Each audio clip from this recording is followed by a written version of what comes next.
আপনারা দেখছেন ২১শে টেলিভিশন।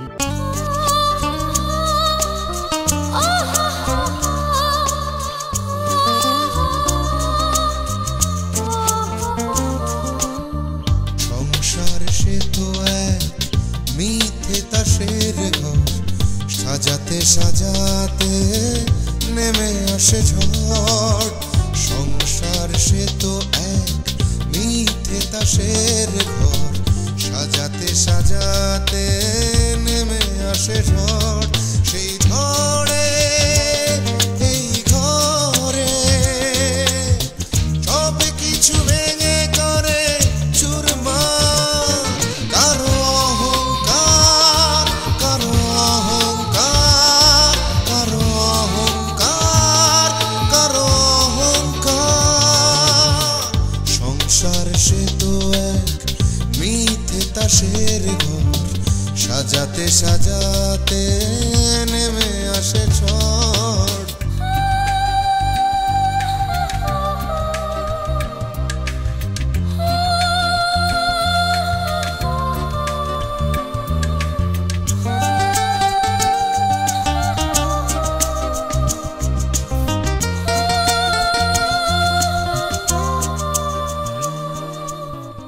হয়তো দু চোখ স্বপ্ন রঙিন হয়, এ শুধু ক্ষণিকের অনন্তকাল নয়। হয়তো দু চোখ স্বপ্ন রঙিন হয়, এ শুধু ক্ষণিকের অনন্তকাল নয়। কেউ হাসে কেউ ভাসে, কান্নার নোনা জলে হারাবা। কারো অহংকার, কারো অহংকার, কারো অহংকার, কারো অহংকার। ব্যবসার অবস্থা খুব খারাপ, যে কোনো সময় কোম্পানি বন্ধ হয়ে যেতে পারে। কোম্পানি বন্ধ হলে পারে তো চৌধুরী পরিবার একেবারে পথে বসে যাবে না, তাহলে তো আমার জন্য কিছুই থাকবেন না। আমি কি নিয়ে তো শুনে যাবেন? প্রথমত আমি কানটা মুছছে টাইনা ছিড়ালাম, গাজাল দিয়ে চোখটা আমি ছিদ্র করে আলাম। তারপর রাজু তুই যাবি কই? নতুন ওসি থানায় আছে, তুই জানলি না কেন? আগের ওছির লাগে তো 2 দিন আগেও আমার দেখা হয়েছিল। হ্যাঁ যে ট্রান্সফার হইতে পারে এরকম কিছু তো আমার কয় নাই বস। রাজু মুখ খুলছে না বস, মুখ তো হলে এখন খুললো না। বস মুখ খুলবই। ওর বোন নাম জানি কি? রিয়া বস। আর বউরে ধরে আনার কি করলি? আজকালকার মধ্যেই ওই রিয়ারে হাজির করতেছি বস। ফেল করলে কি হইব মনে রাখি সামজা।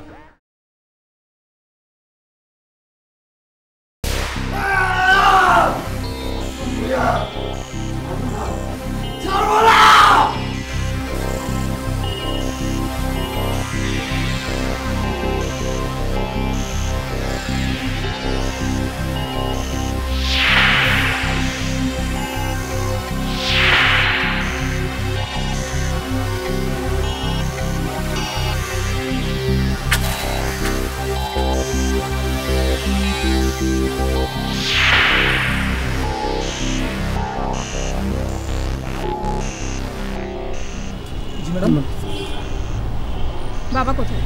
বস মিনিস্ট্রিতে গেছেন। কেন গিয়েছে জানি না। একটু আগে হামজা এসেছিল? জি এসেছে। বাবার সাথে কি কথা বলেছে? আমি শুনিনি ম্যাডাম। শুনুনি মানে? তোমরা তো এখানেই ছিলে তাই না? এখানে আসছিলাম না ম্যাডাম। কোথায় ছিলে? দরজার বাইরে ছিলাম ম্যাডাম। দরজার বাইরে দাঁড়িয়ে থাকলে তো শুনতে পাওয়ার কথা। আমরা শুনিনি ম্যাডাম। লায়ার। ম্যাডাম কোথায় আছেন? আমি কোথায় যাব সেটা তোমাকে বলতে হবে? জি না ম্যাডাম। তাহলে জিজ্ঞেস করলে কেন? না ম্যাডাম, মানে বাইরে একা যাচ্ছেন, কাউকে লাগলে সাথে দিয়ে দেই। কাউকে প্রয়োজন হলে আমিই তো তোমাকে বলতাম, তাই না? বাবা কি বলে গিয়েছে? না মানে শোনো, আর কখনো আমাকে অবান্তর প্রশ্ন করবে না, ঠিক আছে? জি ম্যাডাম। বস ফোন করলে কি বলবো ম্যাডাম? বলবে আমি বান্ধবী বাসায় গিয়েছি। জি ম্যাডাম।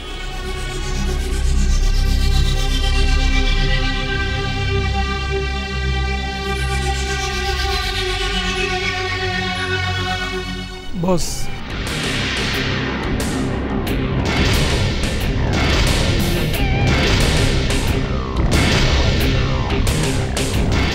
করেছিস তার জন্য তোকে কি করা উচিত তুই জানিস? তোকে ত্যায্য মেয়ে ঘোষণা করে ঘাড় ধরে বাড়ি থেকে বের করে দেয়া।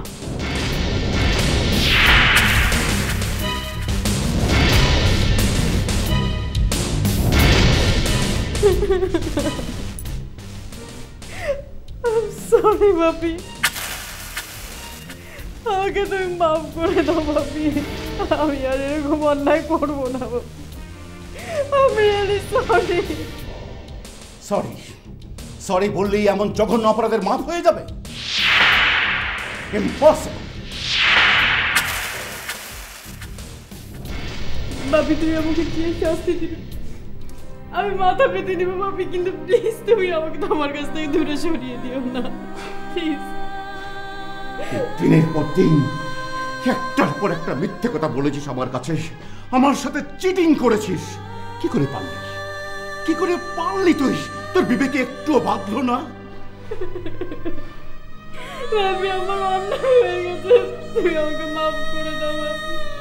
তুমি আমাকে যে শাস্তি সেই শাস্তি দাও, তুমি আমাকে মাফ করে দাও।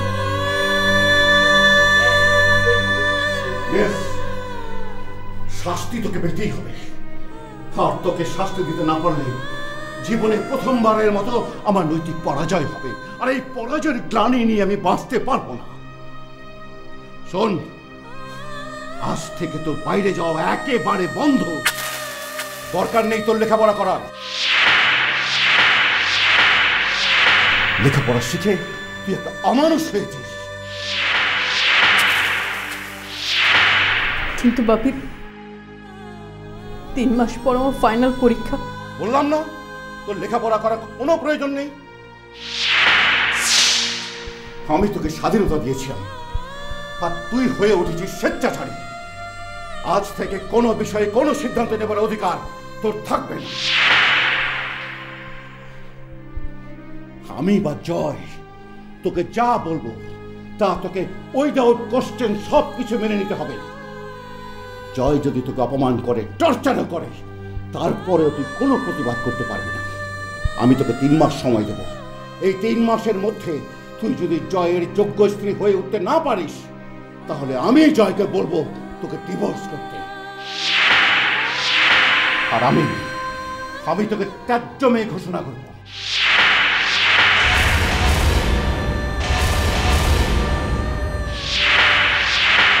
তুই সব মানবি কিনা বল, তা না হলে আমি অন্য ব্যবস্থা করব। আমি রাজি আছি বাপি। সময় মাত্র 3 মাস। এর মধ্যে জয় যদি তোর কোনো ব্যাপারে অসন্তোষ প্রকাশ করে কিংবা অসুখী হয়, তোকে ডিসকোয়ালিফাই করা হবে। সংশোধনের কোনো রকম সুযোগ দেওয়া হবে না।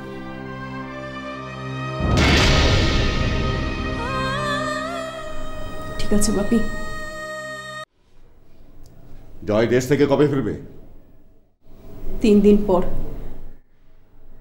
ঠিক আছে, জয় যতক্ষণ না ফেরে প্রতি 1 ঘন্টা পর পর তুই ওর সাথে কথা বলবি, ওর বাবা মায়ের সাথে কথা বলবি। ওর বাবা মায়ের মন তোকে জয় করতে হবে। ঠিক আছে। আমি ঘন্টাখানেকের জন্য বাইরে যাচ্ছি। এর মধ্যে বাড়িতে যেই আসো তুই দরজা একেবারে খুলবি না।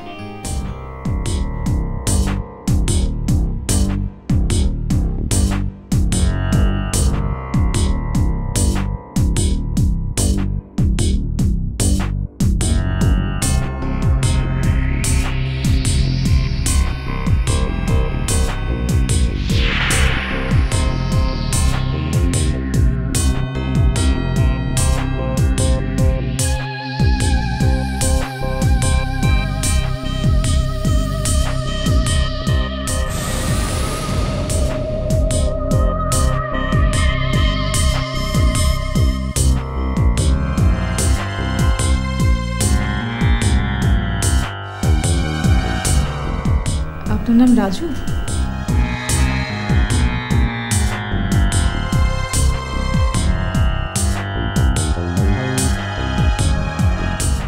আপনি? আমি নাজু। আসলাম ভুইয়া আমার বাবা।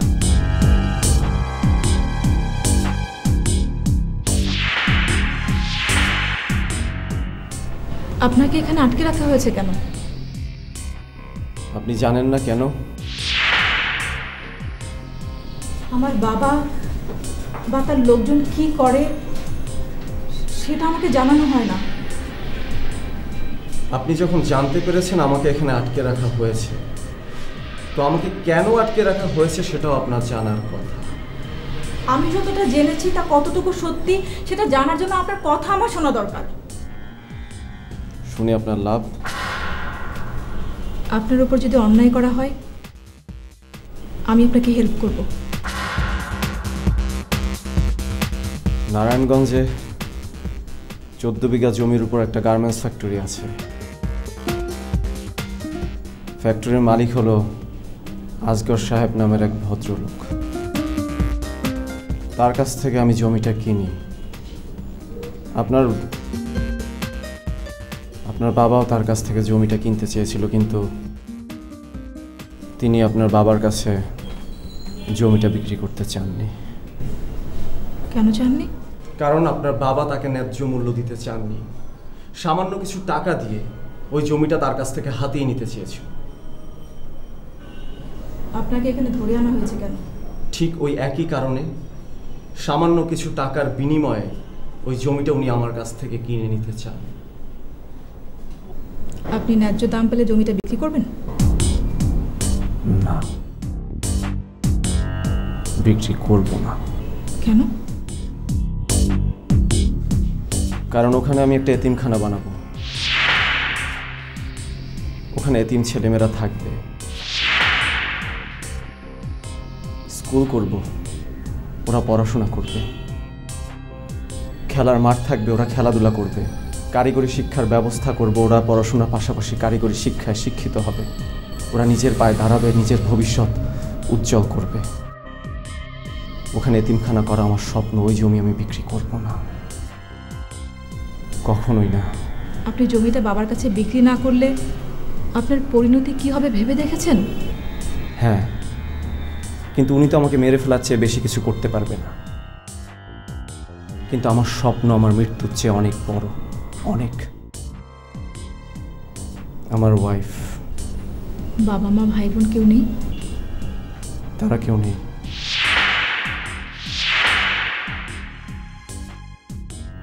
আমি একজন এতিম। আমি পরে আবার আসবো।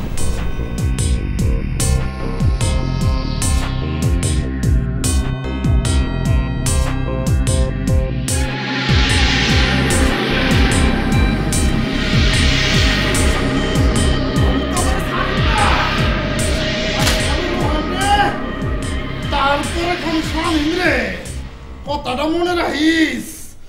সারুম না রে, সারুম না, চলো সারুম না। ওই চিল্লাস না, এই কান নামলে চিল্লাস তো।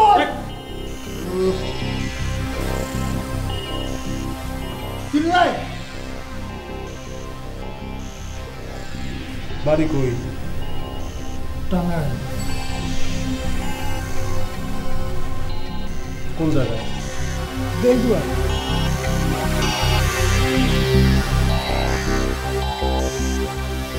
ঢাকায় কই থাকস?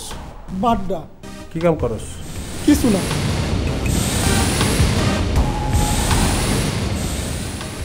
একদম বেকার? হ্যাঁ। আচ্ছা, রিয়ারে তুমি চিনো কেমনে? রিয়াকে না। ওই মিথ্যা কসকা, আর পুরোপুরি মিথ্যা কইতেছেন রান ভাই। রিয়া ম্যাডাম আমরা ভালো করে চিনি। আমি কখনো কইছি রিয়ারে চিনি?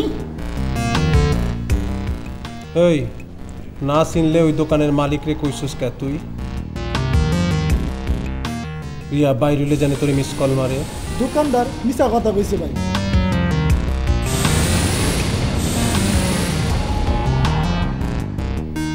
দোকানদার রওশন রে তুই চিনস না?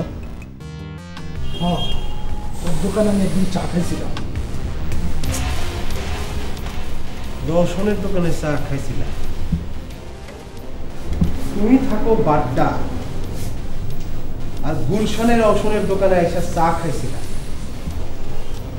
কেন? ওইখানে আমি একটা কামে আইছিলাম। কি কাম? রসুনের দোকানের কাছে আমার এক বন্ধু আছে, ওর লগে আমি দেখা করতে গেছিলাম। তোর বন্ধুর নাম ক, কোন বাসায় থাকে সে বাসার নাম্বার দে। ভাই মকবুল 48 নম্বর বাসা ভাই। শামীম। জি ভাই। 48 নম্বর বাসার মকবুলের ডাইকে নিয়ে আয়। ভাই আমি 48 নম্বর বাসায় গেছিলাম, মকবুল নামের কেউ এখানে থাকে না। ভাই ভাই আপনি বিশ্বাস করেন না, ওই সব মিথ্যা কইতাছে, ঢা মিথ্যা কইতাছে। ওই ঠিক করে রাখো। মিছা কথা বলে কিন্তু তুই পার পাবি না, সত্য কথা ক। ভাই মিছা কথা কইবি না, আমি তোর ছেড়ে দেব। আমি মিছা কথা কই নাই ভাই। সোজা আঙ্গুলে গিয়ে উঠবো না ইমরান ভাই। ভাই ওই এখন সত্য কথা বলবো না, ওর শরীরের মধ্যে যদি ভিটামিন ঢোকায় নয় তাহলে একদম পারফেক্টলি সত্য কথা বলবো।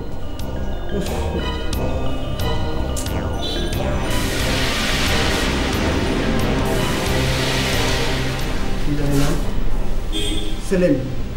সেলিম। সেলিম, আমার মধ্যে একটা পশু আছে, ভয়ঙ্কর, কুত্তার চেয়েও খারাপ। পশুটারে জাগায় ওরা ভাই না আমার।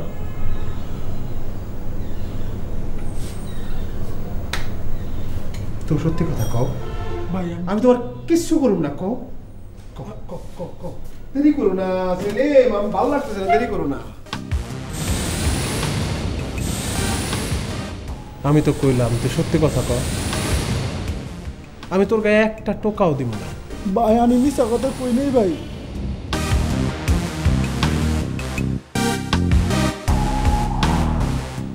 তুই কয়টা মার্ডার করছিস?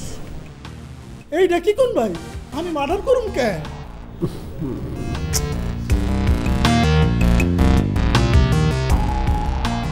চোর, চোরের চাউনি, খুনির চাউনি। চোখের দৃষ্টি চিনতে আমার ভুল হয় না রে।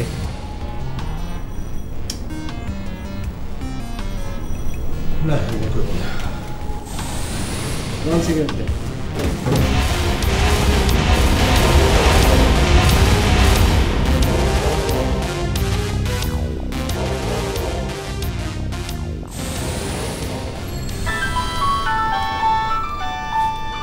ফোনটা এখন ধরিস না।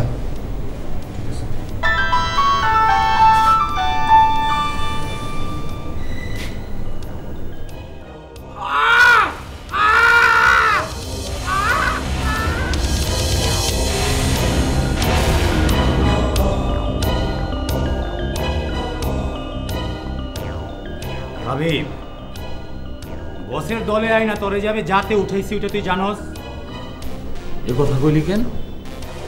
হয় বেটা, তুই আসছিলি একটা চিপ রেট ক্রিমিনাল, বুঝছো? সস্তা ক্রিমিনাল। ওই রাস্তাঘাটে কি করছে সবই কিন্তু এই কালা হামজা জানে, সব জানে। দোস্ত তোর হয়েছে কি? আমার দোষ কবি না, আমার এই দোষ তো কইয়া তুই পিছন দিয়ে আমার 7 গিয়ার ঢুকাই দিবা চাও।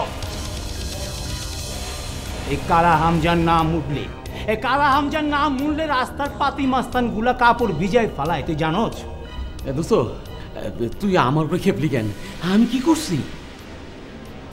তুই বসের সামনে আমার বেইজ্জতি করলি গেলা।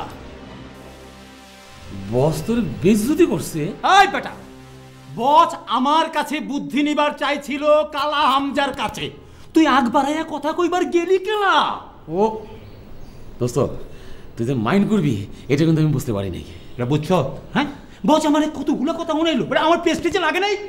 দোস্ত সরি, আমার মাফ করে দে দোস্ত।